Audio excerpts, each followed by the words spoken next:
This is Megastar Magazine TV. Hello and welcome to Megastar Magazine TV. My name is Monique Aigbe. In the news, the federal government has expressed concern over the recent decision by the United States to impose tighter visa restrictions on Nigerian citizens, describing the move as disproportionate, calling for reconsideration in the spirit of mutual respect and cooperation. This comes just as the United Arab Emirates imposed tougher entry conditions for Nigerian travelers, banning transit visa applications entirely. The British High Commission in Abuja also announced a change to the United Kingdom's immigration process for Nigerians applying for study and work visas. The Supreme Court on Thursday affirmed the election of Governor Monday Okpebholo of Edo State as the duly elected governor of the state. Senior Special Assistant on Special Duty to the Governor of Edo State, AArebamen Alex Uriesi, congratulates Governor Monday Okpebholo of Edo State on a well-deserved victory in the Supreme Court. I say congratulations to His Excellency Senator Monday Okpebholo on this Supreme Court win. It would have not gone any other way but as it has gone today. Congratulations, my governor. Congratulations, my governor. Congratulations, my governor. AArebamen Alex Uriesi stated these in Edo House in Abuja, encourages Governor Okpebholo to be magnanimous in victory and continue working for the citizens of Edo towards a singular vision of advancing the state's development. He noted the state needed a better administration, the reason why they voted for Governor Monday Okpebholo, and Edo State is getting good governance on the governor campaign promises. A coalition of civil society organizations staged a peaceful protest in Lagos over the alleged wrongful displacement of residents and landowners in Okun Ajah, a community affected by the Lagos-Calabar Coastal Highway project. The protest was held at the Annex Office of the Federal Ministry of Works in Lagos State, cited multitudes of people with different inscriptions. The group also demanded the immediate release of one of their members, identified as Obanla, who was allegedly detained during the land clearance exercise linked to the project. The Senior Special Assistant to the President on Public Health, Uju Anwuka, said Nigeria currently ranks second on the Global Malnutrition Index, making her the first in Africa. The presidential aide's remark was echoed by the chairman of the House of Representatives Committee on Food and Nutrition, Mr. Chike Okafor, who said malnutrition in Nigeria is costing the country about $1.5 billion annually. Anwuka spoke on strengthening the nutrition coordination in Nigeria through the 774 initiative at the ongoing National Summit on Nutrition and Food Security, organized by the House Committee on Food and Nutrition. On the foreign scene, 6 crew members have been rescued from a Liberian-flagged cargo ship in the Red Sea, according to a European Union naval force, after an attack claimed by Yemen's Houthi rebels. The assault, which sank the Greek-owned vessel, also killed at least 4 sailors and left 15 others missing, the Reuters news agency reported, citing maritime officials. Houthi said the attack on the Eternity Sea had been conducted using an unmanned boat and missiles and was carried out in solidarity with Palestinians in Gaza to pressure the Israeli military to end its assault on the besieged enclave. U.S. President Donald Trump said he was planning to impose a 50% tax on goods made in Brazil, escalating his fight with the South American country. He announced the plan in his latest tariff letter, which was shared on his handles. Trump accuses Brazil of attacks on U.S. tech companies and of conducting a witch hunt against former far-right President Jair Bolsonaro, who is facing prosecution over his alleged role in a plot to overturn the 2022 election. In sport, Spanish court has sentenced former Real Madrid manager Carlo Ancelotti to a year in jail for tax fraud committed in 2014, a punishment that will not oblige the Brazil coach to serve prison time. Prosecutors allege the Italian created a system of shell companies to hide extra earnings during his first spell as Real Madrid manager in 2014 and 2015, notably through image rights. They said the 66-year-old and one of the most successful managers in football history failed to pay more than €1 million due to uncleared earnings in most years, seeking 4 years and 9 months jail against him. Paris Saint-Germain coach said his side wants to make history as they prepare to face Chelsea in the Club World Cup final. PSG booked their final ticket after romping to a 4-0 win over Real Madrid on Wednesday with goals from Fabian Ruiz, Ousmane Dembele and Gonzalo Ramos.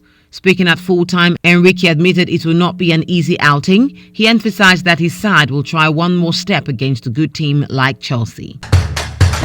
In entertainment, Social media personality and activist Vincent Otse Martins, better known as Very Dark Man, has spoken out on his renewed involvement in the demand for justice for late musician Mohbad.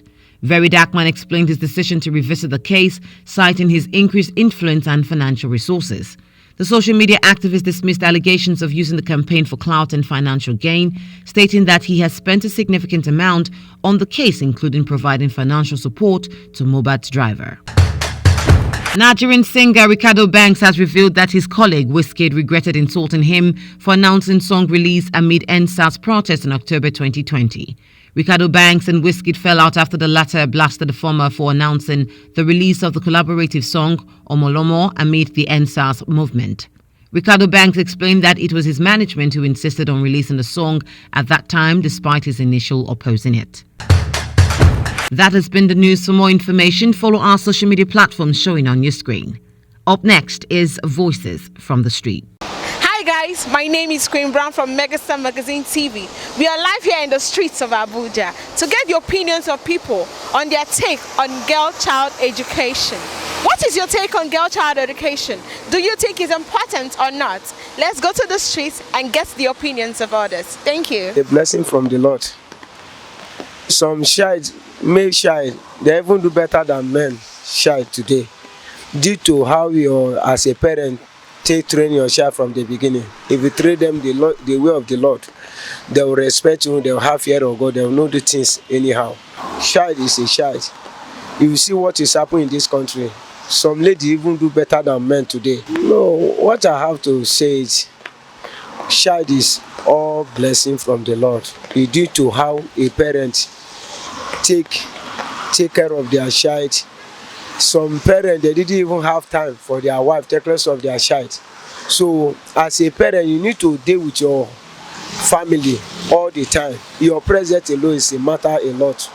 You understand? You know if your child you do wrong things, in that moment you will correct them their wrongdoing. In that moment they will pick correction from that place. But some parents, they didn't have time for their child.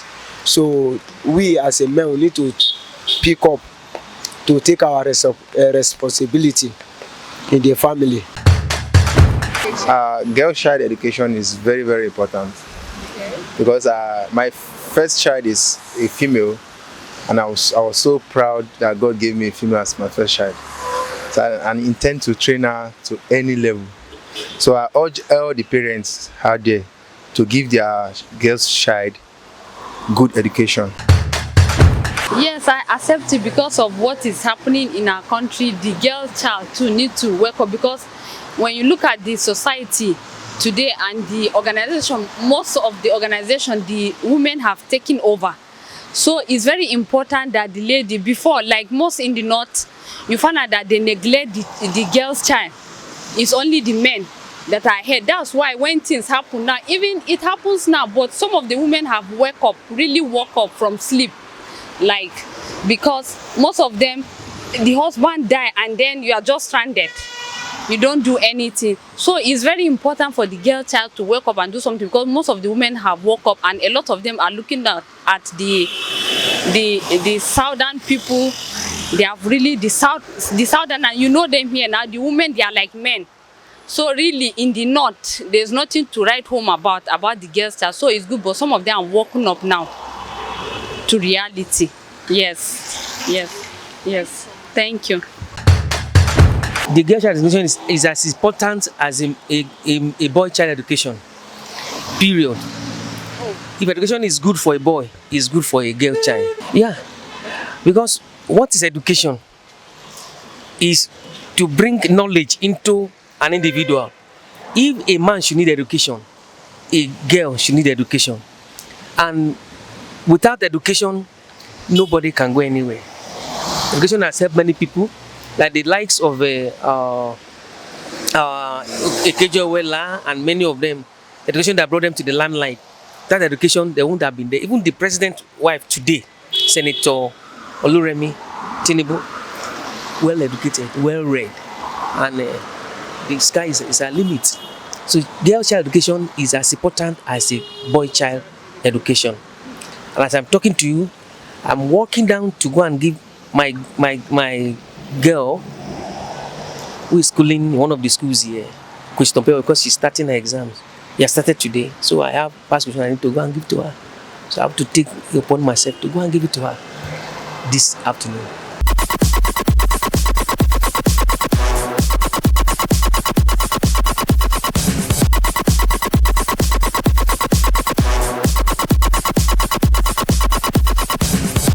This is Megastar Magazine TV.